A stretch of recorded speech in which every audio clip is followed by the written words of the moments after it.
MP for the area, Baba Jamal, to fulfill his campaign promise of resetting the constituency in line with government's development agenda. Also, as the Iran, Israel and US war rages on, there are fears over the safety of Ghanaians who may be trapped within the Gulf region, and major airports will take you there live. We'll also take you to the Ahafo region, where residents of some 5 communities have gathered at the Newmont plant to protest what they describe as unfair resettlement feeding allowance.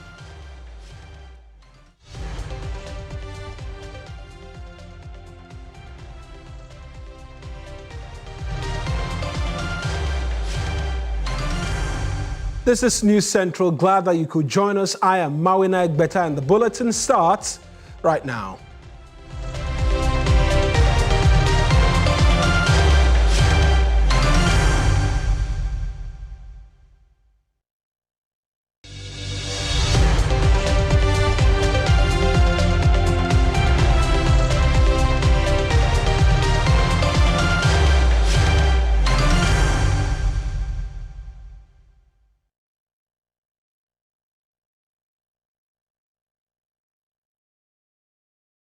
Now, this afternoon, Ghana's former ambassador to Nigeria and one-time MP for Akwetia, Baba Jamal, is heading back to Parliament after winning the Ayawaso East by-election.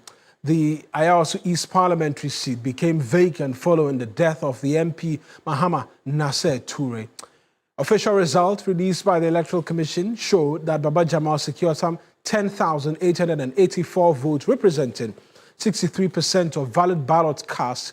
His closest contender, Baba Ali Yusuf of the New Patriotic Party, obtaining 4,009 votes, while Ibrahim Idris of the Liberal Party of Ghana polled just 43 votes. 2 independent candidates, Umar Sanda Mohammed and David Akono, garnered 1,885 and 104 votes respectively. Speaking after he was declared winner, the MP-elect dedicated the victory to his family and constituents. The most peaceful election, and that is going to be the nature of Nima and East Ayawaso going forward. That is what we want the world to see. We want the world to see that East Ayawaso people are peaceful. East Ayawaso people are peaceful, peace-loving people. So we need to change the image that we have. I want to thank all my imams, my chiefs, and my constituency executives, that, and more so, our highly respected His Holiness, Chief Imam, Dr. Sharbutu, who also prayed for us. And I think that Allah has accepted his prayer for all of us. And today, we are on a good part. Let every member of East Ayawaso listen to me. From today, we are going to rewrite the history of East Ayawaso.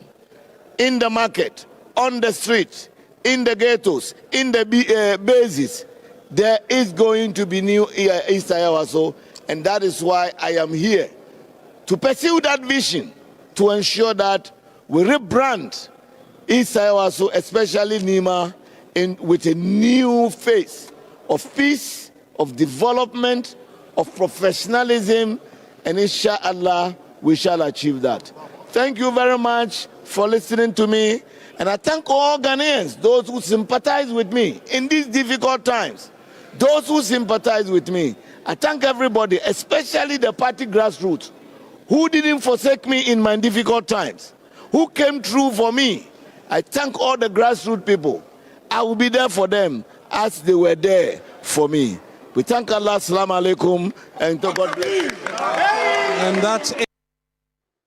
Well, that indeed was the MP-elect for Ayawaso East constituency, Baba Jamal. And you heard him make a very bold statement in terms of a reset of East Ayawaso, from the ghettos to the bases to the markets and what have you. Well, today we're back in the constituency seeking to find out from the constituents what they made of his election. And this is what they've been telling us, that the promise of a reset is what they want to see. Let's take you there right now, where my colleague has been engaging them in relation to the outcome of yesterday's election.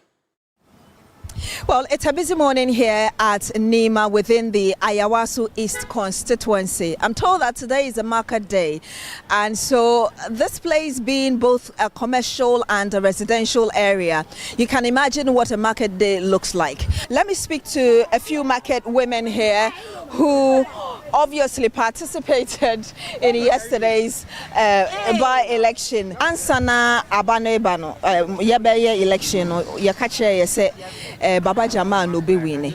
Na enu awoto ye no senior result ne bae no wugidi se ampa so senior na nkrofo na epe no sa ne koye. Enu anu no. Se ansana ubedani ohini de se Nyankopon na esi hini. Enti Nyankopon na ama no enti kachire na eda ne ti so no Nyankopon kasamfa niama a obetumi ahia na odi ansitu ama no Enti wani agesi ye elect Baba Jamal enura.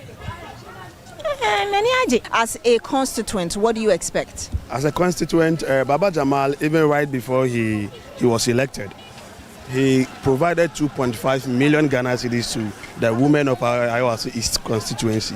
Each and every woman was given not less than 5,000 to 10,000. And with that money, it was interest-free. You pay back, but without interest. In this constituency, as I speak, he has been doing tremendous work here.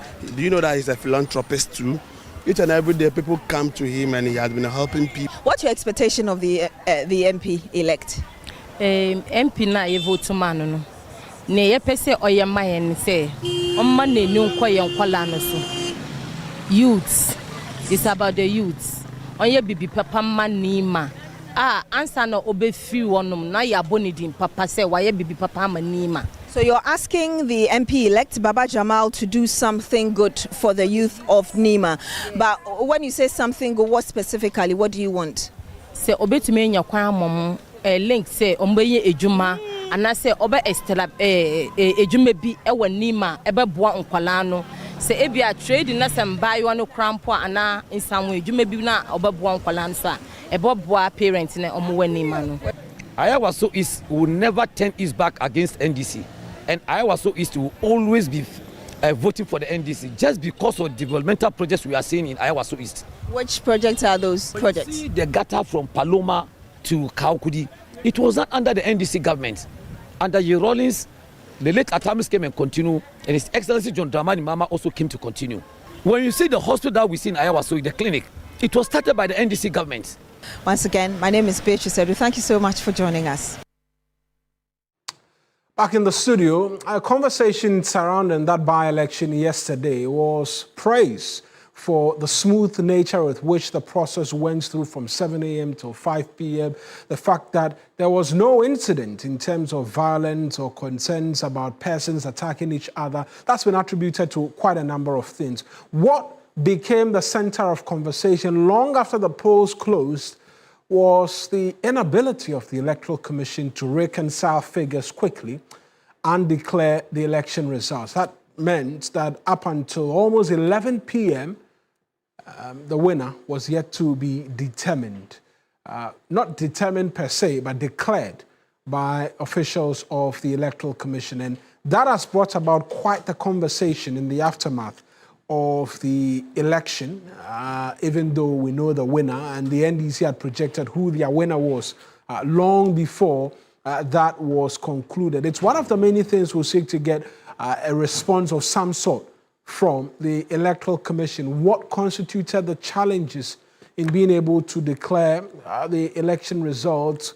From insider conversations in and around the collation center, it said there was a need to reconcile certain figures which were not tallying. But I can tell you confidently, having been on the ground, even persons from the camp of the NPP were disappointed about the delays. And it's one of the many things we'll seek to get details of if you stay with us on this afternoon's edition of the Bulletin. But let's switch lanes right now and talk some other pressing matters in relation to the ongoing war in Iran, or between Iran, Israel, and the United States of America, because authorities in Dubai have cautioned travelers not to make any travel plans unless directly contacted by the airline.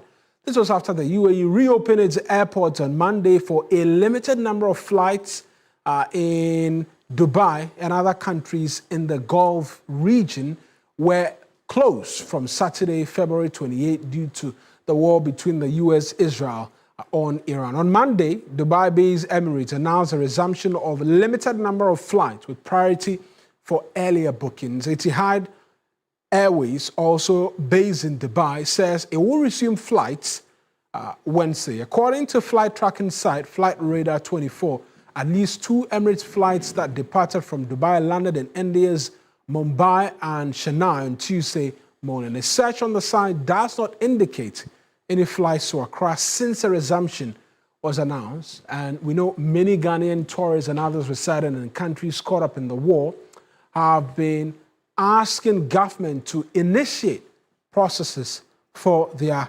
evacuation. But we know as well that the authorities here in Ghana have announced plans in terms of being able to get an understanding as to the numbers caught up in the Gulf region at this particular point in time. And the Foreign Affairs Ministry, they've clarified that no Ghanaian has been killed or injured in the escalating conflict between the United States, Israel, and Iran. In a Facebook post Tuesday evening, the Minister for Foreign Affairs, Samuel Okudzeto-Ablakwa, said he had convened a virtual meeting with Ghana's ambassador and consuls general in the Middle East to review the situation and strengthen protective measures for Ghanaian nationals in the region. And that's what we're going to go to right now on our dashboard in terms of the full details. And then we connect with some Ghanaians who've been caught up in this, what the situation is with respect to their safety and whether or not they've been contacted by authorities in the Gulf regions, right? Here's what the Foreign Affairs Minister has been telling us, or what we understand from the Foreign Affairs Ministry in terms of the statement which was put up yesterday. And this one says, this evening I convened a virtual meeting with the ambassadors and consuls general in the Middle East to assess the latest developments and explore additional consular interventions towards the protection of Ghanaians. We have put together a reliable database of all Ghanaians in these countries, including those who were on short visits and those who were transiting. All missions have been tasked to identify Ghanaians within their jurisdictions who wish to be evacuated for the urgent consideration of government. And so that's the Foreign Affairs Minister on what it is that he's been sharing with us. Let's go now to one of the Gulf region areas and speak to blogger Zion Felix, because he's one of the many individuals, as a matter of fact, who've been caught up in this particular situation and are seeking support to return home. Let's find out whether or not that support is coming based on contacts made by what we're just learning from the Foreign Affairs Ministry. Zion, thank you very much for joining us. Talk to us. Are you safe where you are? What's your current condition? Share that with us. I'm very safe at where I am right now. UAE has tried to intercept a lot of missiles in the air. So as of now, almost everything is running normally here in Dubai. So for safe, I am safe, but I'm not fine. You're not fine. When you say you're not fine, exactly what do you mean? We all know what is happening in the Gulf countries. And this is my very first time coming face to face with issues like this. I mean, every day you get to hear something different, new story. We don't know when it's ending, and we don't know when we are flying out of this place. And we all know that we all have one life, and I want to fly out of Dubai. Yeah. We know that the Foreign Affairs Ministry says they've ordered all missions to begin to contact Ghanaians and put a database together. Have you been contacted and your details taken for a possible flight which will bring you home, which is what you're desiring? As of now, I've not had any call from any individual or anybody. No contact at all? Nobody's reached out to you? No. Nobody. It's Emirates that keeps contacting us. This morning, Emirates was at my hotel because I was to fly on Saturday when they closed the airspace. I was to fly from Dubai to London around 2:30. So when they canceled the flight, they had to give us accommodation, and then they've been accommodating me from Saturday till date. And they were there on Monday and today. And then they say they are trying to get me a flight as soon as possible. So maybe if they can get to me tomorrow flight. So they say I should come around 6 p.m. They are still at the hotel. So they say I should come around 6 p.m. and see if they've gotten a flight for me to fly out tomorrow. They actually got me a flight for today, but it was flying to Dublin, Ireland. And my UK visa can't take me to Ireland. So they said I should come again in the evening, and then maybe by then they would have gotten a flight going to anywhere UK, either Wales, Scotland, Northern Ireland, or England. So I'm just waiting for 6 p.m. to go to Emirates and then see if they've gotten a flight for me to leave tomorrow. But from your interaction with the officials of Emirates, they are making flights available to other parts of the world and not to Africa. Do we have an understanding why? Because you said you wanted to leave, and many would have thought you wanting to leave would mean you're coming back home. I was flying to my visa was my flight was to UK. Right. So I don't know if that is why they are trying to get me a flight to the UK. They've not mentioned anything Africa, because probably my flight was to the UK. That's why they are trying to see if they can get me anything. Right, but have you been able to reach out to other Ghanaians possibly who have flights scheduled for Ghana? And is the feedback from the Emirates the same as what you're receiving since you're headed towards the UK? Okay, I've been having conversations with other Ghanaians, and then they just told me today that they've been able to rebook to 6 March.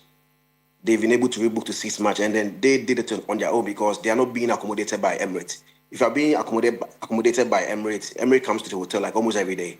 But with them, I think they have to call Emirates on phone or get people to go to Emirates office in Accra for them to rebook them on other flights. So from what I've heard from other Ghanaians who are also here, they are saying 6 March. That is when they've had flight. Right. I know that you were booked, right? You were booked to fly on Saturday. The Ghanaians you've interacted with, is their situation similar, where they also were booked to fly? Because you're being taken care of by Emirates right now, but from what you tell us, they are having to find or resort to their own accommodation and are having to call in to find out what the arrangements are for them. Most of them were to fly on 5th, on Monday, the Monday after, I think that's like 2nd. Right. So for them, they weren't at the airport when flights were cancelled. So most of them who weren't at the airport, they were asked to find their own accommodation. And then there were news that they would get free accommodation, but I don't know how far that went. But with the Ghanaians that I've talked to, they are saying that they had to extend their own hotel dates and then pay their own accommodation. And they're having to pay. They're having to pay from their own pocket. Yeah. Right. So for you, the arrangement is that from tomorrow or later this evening, there will be attempts to get you a flight to the UK, which that's where you're headed. For the Ghanaians, they have to go on the 6th of March to check if there will be flights available headed towards Ghana and Africa. No, they've been booked on the 6th of March flights for Accra. So there's a flight for them which is bringing them on the 6th of March.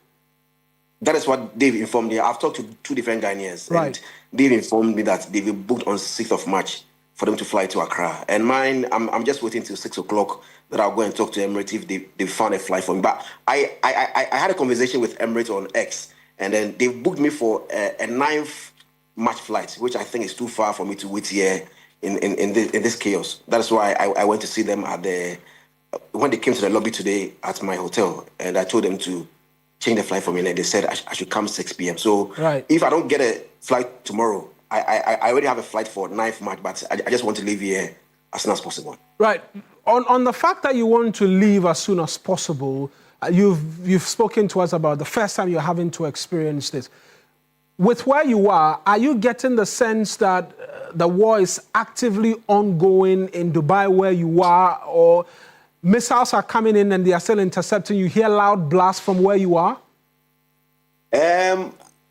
Where I am, I'm not actually feeling it because Okay. I went to the airport like an hour ago because I left my bag at the airport when they canceled the flights. And there's still traffic in town. There are still people moving around, working, even though it's not like 100%. It's not, work is not going on 100% because when I even went to the airport, they told me that they're not working 100%. So where my bag is even located, I can't get it today, maybe in a day or two time.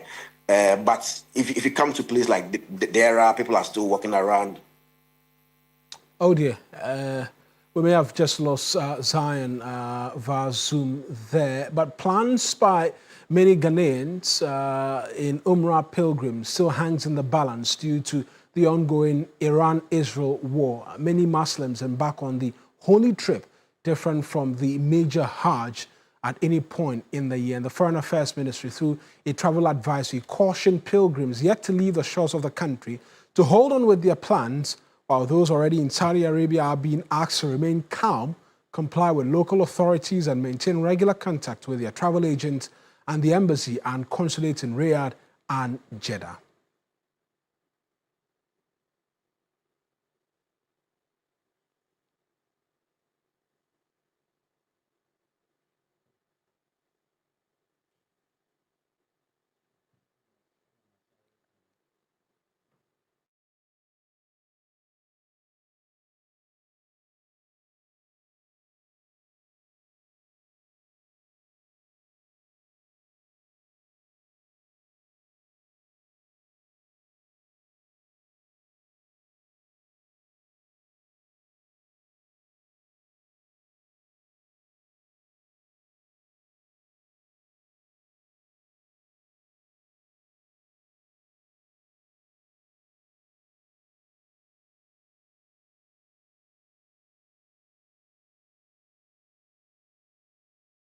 Away from that, and the regional office of the National Road Safety Authority, together with the airport MTTD, is embarking on a joint in-traffic education and sensitization for all road users as part of its visibility drive and strategy to reduce crashes, injuries, and fatalities. Okada riders are also being cautioned to wear their helmets and that of pillion riders.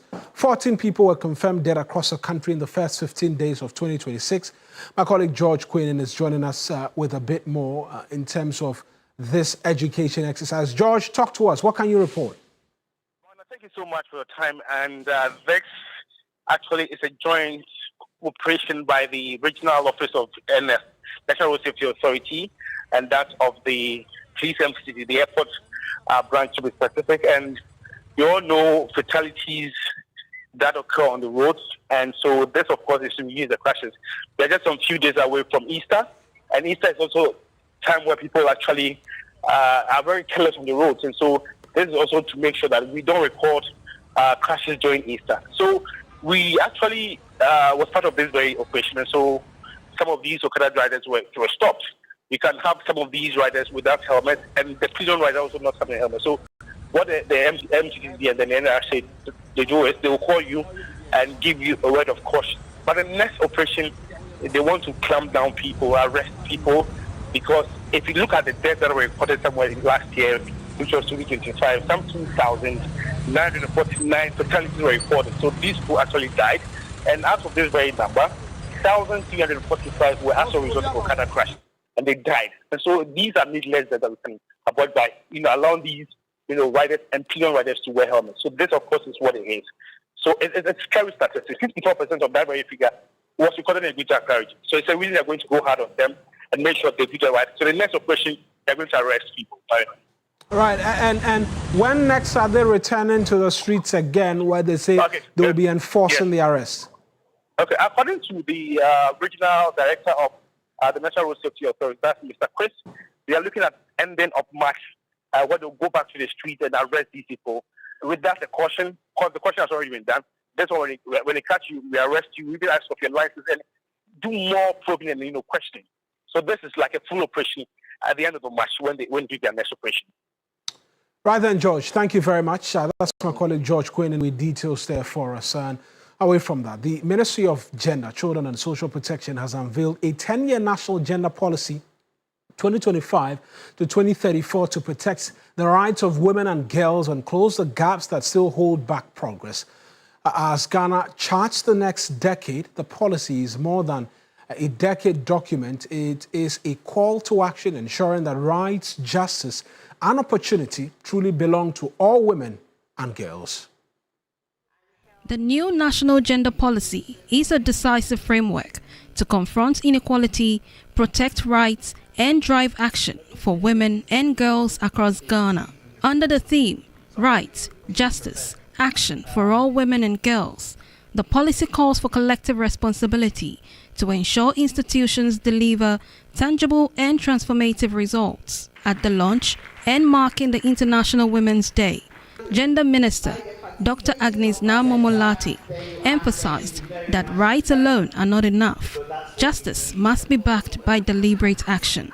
Gender equality is not merely a moral imperative, it is an economic necessity and a driver of sustainable development. The policy further strengthens gender mainstreaming through improved institutional coordination, accountability, partnership, data systems, and targeted support for vulnerable women and girls.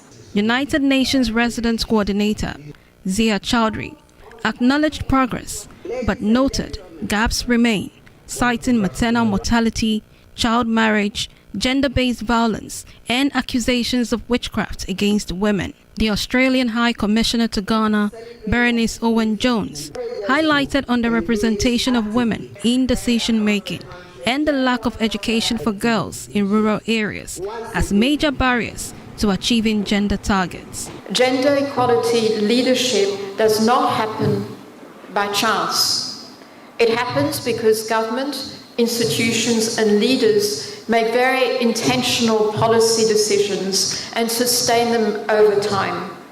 The gender minister also urged women not to feel underrated by their efforts, stressing that every contribution counts towards national progress. Those in the formal sector, those in the informal sectors, we want to celebrate and salute all of you. Wherever you find yourself, just know that nobody can underrate the contribution or what you bring to the table. The new policy reaffirms Ghana's commitments to gender equality and provides a comprehensive roadmap for the next decade. You're so live here on News Central, going for our very first break on this afternoon's edition of the Bulletin. When we return, we have a bit more stories for you. Please stay with us.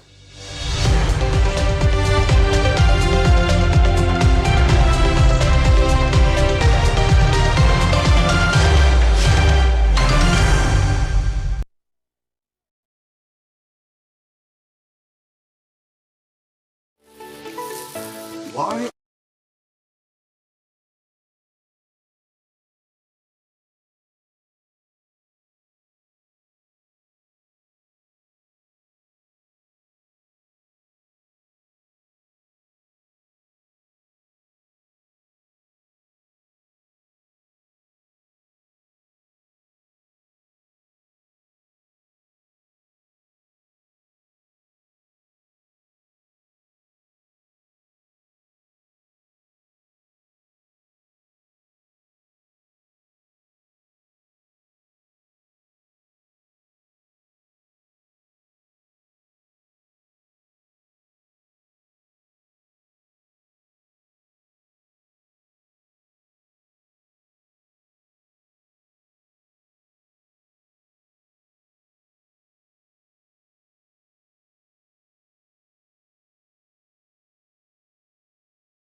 Comfort Source Site, Lake Bosomtri for hiking adventure. It's time to explore Ghana again. From 19th to 22nd March, join the Ghana Month Expedition. 3 regions, 4 days. Eastern, Ashanti, Central. We kick it off in Eastern region. Chocolate experiences, fresh farm fruits, Safari Valley lunch with zebras and exotic animals, Bonsu Eco Park for canopy walks and ziplining, and then party at the Rock City Hotel. Ashanti takes over. Bonre Kente Museum, Kumasi Museum, Comfort Source Site, Lake Bosomtri for hiking adventures and sleepover at Rich Condos. Central brings the history at Sing Manso, Cape Coast Castle, plus lunch by the coast, then a Crown Resort vacation, quad biking, horse riding, water adventures. All this for 6,500 Ghana cedis single, 5,500 Ghana cedis shared rooms, and 10,500 Ghana cedis couple. You're interested, right? Call now 0531 100927 or 0247 120 633. Ghana Month Expedition, 19th to 22nd March. Don't just watch Ghana, experience it. It's time to explore Ghana again. From 19th to 22nd March, join the Ghana Month Expedition. 3 regions, 4 days. Eastern, Ashanti, Central. We kick it off in Eastern region.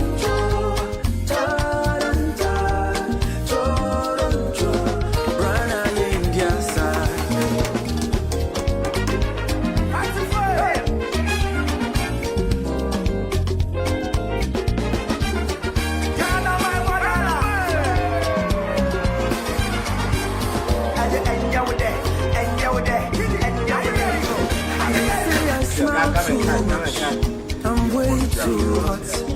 I'm too spirited. I'm cool tempered. This is my chance to see you. My girls are hips, you. I love my soccer. All my ladies taste like sugar. I'm made in Ghana. I'm made in Ghana. I'm made in Ghana.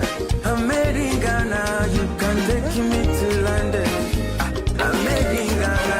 You can take me to Lagos, but I'm made in Ghana. I'm made in Ghana. I'm made in Ghana. I'm made in Ghana. I'm made in Ghana. You can take me to London. I'm made in Ghana. You can take me to Lagos, but I'm made in Ghana. Flight up a sea, Kotoka. Bugger unity, yeah, or the car. The cassette, voice I share, then your temperature. Now you put from one some pocket pressure.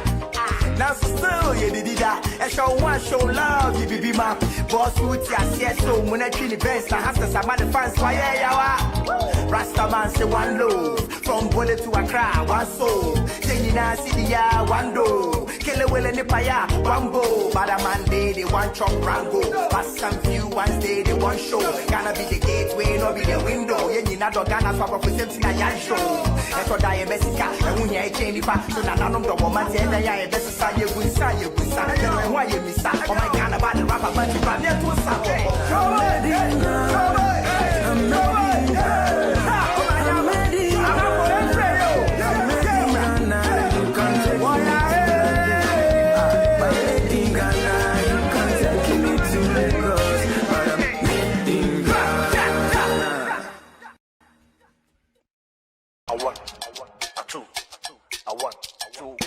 Let's go.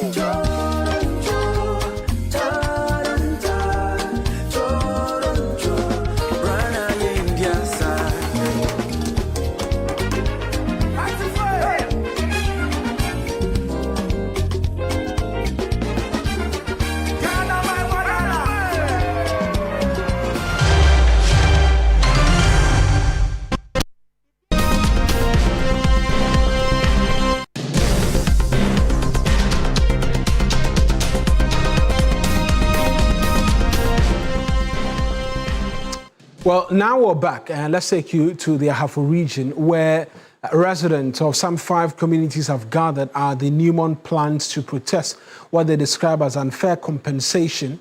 The residents, mainly farmers, say the decision by the multinational company to pay them 10 cedis daily instead of the agreed 200 cedis is unjust and a violation of their fundamental human rights. Ahafo regional correspondent Armstrong Kusi Obuodum has been monitoring the situation. Let's go to him right now. Armstrong, what can you tell us in terms of what's been happening there?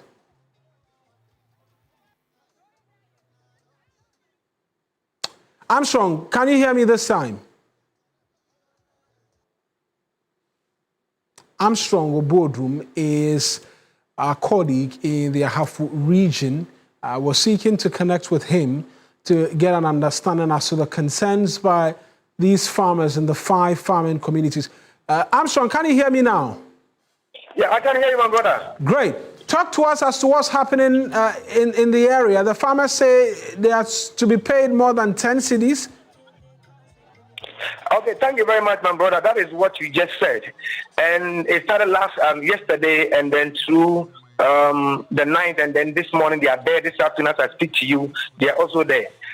In fact, they have gone through a lot of mess over there because the kind of living condition they have sent themselves into is a very serious thing. The police and the military are trying their best. But as I speak to you, with the intervention of the regional minister, the DCE, and also the military, there's a sort of calm over there at the plant site, but they are still there agitating for their money. And their reason is that Newmont does not respect their human rights, because Newmont decided on 10 Ghana feeding fee for them. They believe it's an insult to them, citing that in their last meeting with EPA and Newmont, they proposed 200 Ghana in the household. So until Newmont agreed to that or say something better, they are not leaving the plant site. As I speak to you, EPA and Newmont is yet to respond to the issue. I'm still working hard to see if I can get something from EPA and then Newmont. I had a chance to speak to some of the committee members, and this is what they said. Right. And I'm saying Newmont, what you see, but I don't want EPA say, Mumma 2 days a day. Most of us have mobile fair today as a EPA or my say 9 cities. 9 cities now, Bana or school, claro. Say no, baby, or cost a woman say, if they want us, I would decide, will you decide? I told the woman is a Newmont. Obuye kwa champions. She said, "Oh, but 2 years or 2 years. What 2 years? Say what 2 years?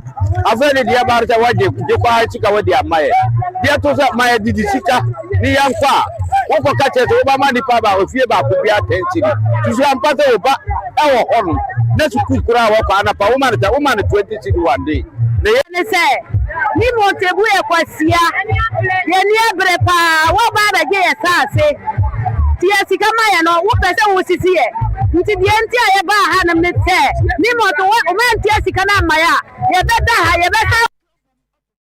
Well, those are the farmers complaining about the fact that it's been made 10 cities a household. We'll try and get, like you heard Armstrong Kusi mention, that they're seeking to get responses from the respective players within this story and bring that to you subsequently. But let's move away from that, because about 15 people are feared dead following a tragic collision between a Ford transit bus and an ambulance on the Kumasi-Sunyani Highway. The incident, which occurred on Tuesday afternoon, adds to the growing number of fatal accidents recorded on the country's major roads. Let's take you there right now, where my colleague Ibrahim Abubakar has a bit more in terms of the details for us this afternoon. Ibrahim, what have you been able to gather this afternoon? Okay, so information that we have been able to pick up from eyewitness indicate that the ambulance, which was referring a case from Drobo to that's in the Bono region to Konfanoti Teaching Hospital in Kumasi, and the Ford Transit, also loaded with about 17 or 18 passengers, was also from Kumasi heading to Drobo. And these 2 vehicles were involved in a head-on collision at Potikro, which is near Ebujama in the Ashanti region. Now, you go to the scene even this morning, you realize that the fatal collision has left a trail of devastation at that particular scene. And yesterday, when the incident happened, about 12 of the occupants of the Ford Transit died on the spot, and 3 others later succumbed to their injuries at the hospital when they were sent to the nearby hospital. So initially 15 deaths were confirmed as at yesterday, but this afternoon we are told that 1 other person who was injured has also died, bringing the total death to 16. And what about the injured in the situation? Are they recuperating and getting better? Well, health authorities are telling us that 3 of the injured victims have been treated and discharged, but 2 of them whose situation is quite critical, including the driver of the ambulance, have been referred to Konfanochi Teaching Hospital for advanced treatment. Now, there is an issue, a boiling rage in the area too among the residents. Their complaint is that anytime vehicles get to the community, it appears they kind of overspeed, and they are warning that if authorities do not even come there to erect speed ramps, then they will be left with no option than to go and also erect their illegal speed ramp in the area so that they will minimize incidents of such nature in the area, because they cited example where from time to time there is frequent pedestrian knockdown on that stretch that also leads to these kind of fatalities. So those are the appeal, and they are hoping that authorities, as a matter of urgency, adhere to their concern. Right. Is there anybody you've been interacting with as well who's been speaking to the situation? Well, we spoke to hospital authorities. We also spoke to some eyewitnesses and also the police. But in our subsequent bulletin, we will be bringing their voices. Right then, Ibrahim, thank you very much for those details. That's my colleague Ibrahim Abubakar. And away from that, Ghana is set to declare its first ever marine protected area as part of efforts to safeguard the country's ocean resources and meet international biodiversity commitments. The announcement was made at a journalist training program under the Save Our Sea campaign aimed at strengthening media coverage of marine and fisheries issues. Ghana's marine sector is entering what officials describe as a new era of conservation. Acting Deputy Executive Director of the Fisheries Commission, Professor Bechi Asiedu, announced plans to declare the country's first marine protected area this year.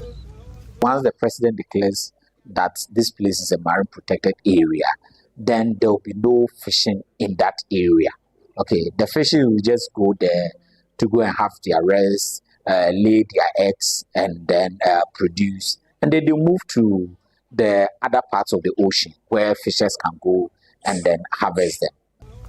The move forms part of the Global 30 by 30 target under the Kunming-Montreal Global Biodiversity Framework, which require countries to protect 30% of their ecosystem by the year 2030. The first marine protected area will be located in Cape 3 Point in the western region, involving 21 coastal communities. Ghana currently imports more than half of the fish it consumes, costing the country hundreds of millions of dollars annually. At a capacity building workshop for journalists, authorities say protecting marine stocks and promoting aquaculture are key to reducing the country's dependence on imports. The training was organized by the Ghana Agriculture and Rural Development Journalists with support from Earth Journalism Network. We decided to also bring in our colleague journalists for them to better appreciate and understand the system, the subject matter, so that they can be able to give us factual and accurate reporting that will influence policy direction for the growth of the country's marine sector. Ghana Country Director of the Earth Journalism Network, Charles Smith, noted that Ghana is part of a broader international initiative involving Mexico and Philippines to strengthen reporting on marine protection. If we look at Ghana, 10% of our population, which is more than 3 million, depends on fisheries as their source of livelihood. If we look at issues of climate, the carbon dioxide that we have in our system, the ocean absorbs a chunk of this carbon dioxide. And then if we also to look at the resources, the fisheries resources, it's something that a lot of people depend on as their source of food. So fisheries is quite important to us, and that is why we need to protect these resources. Stakeholders say informed journalism will be critical in shaping public understanding and ensuring community support as Ghana moves toward protecting 30% of its marine resources by 2030. Let's move away from the Ashanti region. And 21 remand inmates at the Tamale Central Prisons have been granted bail through the Justice for All program. Out of a total of 37 applications received, 2 were discharged unconditionally. 4 changed their pleas.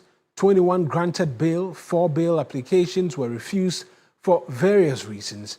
Addressing journalists in Tamale after an in-prison court sitting in Tamale, a Justice of the Court of Appeal, Justice Angelina Mensah Homia, said the Justice for All program is not only depopulating the country's prisons, but also strengthening public confidence in the judicial system. I'll take you there and we'll connect with my colleague, Christopher Mwaku, who was there and witnessed it all. Chris, talk to us about it. And for the prison inmates, how much this meant to them and their families. The families of these 21 inmates who were granted bail yesterday were very happy about the fact that they finally been granted bail, because some of them have actually been there for a very long time, over 2 years, and for them it is worth it that the Justice for All program has actually been able to help them get their relatives out on bail. But one other issue has to do with some of them are yet to meet the bail conditions because of the sureties involved. But all in all, I must say, Mawena, that families are very happy that the justice system for now through the program has been very easy for them to be able to get their families home. Now, we know that most of these prisons are congested. What do we know about the Tamale prison and its situation with congestion? Yeah, so Mawena, we know that the Tamale prisons originally is supposed to hold some 74 inmates. Unfortunately, because a lot of people are being convicted and others sent on remand, as we speak, about 140-something inmates are currently being held at the Tamale Central Prisons, way beyond the number. Now, if you look at the remand prison, it's supposed to hold about 16 to 24. As we speak, there are over 40 inmates there who are in the remand prison. So the numbers are huge. So according to the appeals court judge, this program is in a way trying to decongest the prisons and ensure that the justice delivery system is smooth. Let's take a listen to what the appeals court judge has been telling us after the engagement. In all, 37 applications were filed. 2 were discharged unconditionally. 4 persons changed their plea. They had been charged with murder, but they pleaded guilty to manslaughter, and they were accordingly convicted. 21 were granted bail. 4 bail applications were refused for various reasons. 3 applications were struck out, and then 3 referred for psychiatric treatments. Data from the Ghana Prison Service Records Unit indicates that the total inmate population is 13,620, which comprises 1,745 remands, that's 12.81%, and 11,875 convicts, that is 87.19%. Over the past 19 years, the program has impacted on the remand population in the prisons, bringing it down from 30.57 in 2007 to the current 12.84%. So Justice for All has done well in that direction. The intervention has been great, and we seek to improve our... Thank you very much for those details as well. That's my colleague Christopher Mwaku with prison reforms and Justice for All currently ongoing in Tamale. Away from that, the chairperson of the Parliamentary Select Committee on Local Government and Rural Development, Queen Samami Pokuya-Sawyer, has commended metropolitan, municipal and district chief executives in the Western region for their strict adherence to government's development roadmap and their effective utilization of allocated funds. Meanwhile, the Western Regional Minister, Joseph Nelson, who also spoke during a parliamentary capacity building and monitoring visit to the Western region, has noted that development is accelerated when Parliament and the assemblies work in harmony. Irama Smith has more. According to the chairperson of the Parliamentary Select Committee on Local Government and Rural Development, the workshop program was inspired by the Speaker's vision to bring Parliament closer to the grassroots and narrow the gap between lawmakers and citizens. Speaking during the parliamentary capacity building and monitoring visit to the Western region, the Aguna East lawmaker, Queen Star Mame Pokuya Soya, described the performance of the MMDCEs as impressive. She noted that their commitment to following laid down procedures and development plans is yielding positive results, acknowledging that the interactions revealed a wider knowledge gap than initially anticipated, and stressed that sustained engagement would be necessary to bridge the gap. We are closing the gap between Parliament and the grassroots. I am impressed and I'm happy this program. You see, most of them said this is a good one, but then it is a bit disappointing not knowing that the gap is really wider than I thought it is. So I am happy, and I am hoping that as we do in all other regions, we'll be able to close it. This alone, I'll tell Mr. Speaker, is not enough. The Western Regional Minister, Joseph Nelson, also indicated that the workshop is more than a formal exercise but a chance to bolster ties and collaboration between MPs and local authorities. He noted that development is accelerated when Parliament and the assemblies work in harmony. It is not merely a formal exercise. It is an opportunity to strengthen relationships, clarify expectations, and enhance collaboration between members of Parliament and local authorities. When Parliament and assemblies work in harmony, development is accelerated. When coordination is weak, our communities feel the consequences. Some MCEs shared their thoughts about the programs. Aspect of the environment portion in the District Assembly Common Fund, that one, we wish that it's a bit increased, because refuse being generated every day, every hour, every second. So we spend a lot of money into our sanitation issues. So if government could consider that one. With this training, we'll all be able to learn to see the capacities that we have as people or as institutions, and how we can exploit it to betterment of our people. Let's end this afternoon's edition of the Bulletin with a story in relation to celebrating the rich culture of the country. And we're taking you to the capital of the Upper West region, Wa, in response to President Mahama's directive encouraging Ghanaians to wear fugu on Wednesdays. Some private schools have adopted the traditional attire as part of their official school uniform for midweek classes. Upper West regional correspondent Ibrahim Wangara visited some of the schools and reports. From smocks for the boys to beautifully tailored fugu dresses for the girls, school compounds have transformed into colorful display of northern Ghana's rich cultural heritage. At Senior Victory College, pupils line up for morning assemble dressed in vibrant fugu outfits. And at Ansela School, pupils wore different styles of fugu while taking their midterm exams. For many of the children, Wednesday has quickly become their favorite day of the week. Why we wear our smock is because it's one of our richest resources in Ghana. The day Dr. Kwame Nkrumah declared independence, he and his team wore smock. 10-year-old Mumin Lemania Khalid sheds light on how a fugu hat is worn and its significance. I am coming to describe how the smock hat is being referred.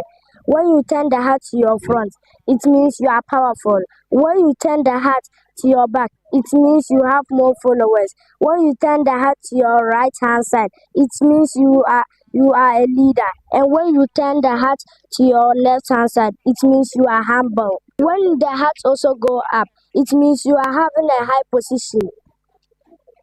Teachers say beyond the beauty of the fabric, the initiative serves a deeper purpose, teaching children about identity, history, and self-confidence.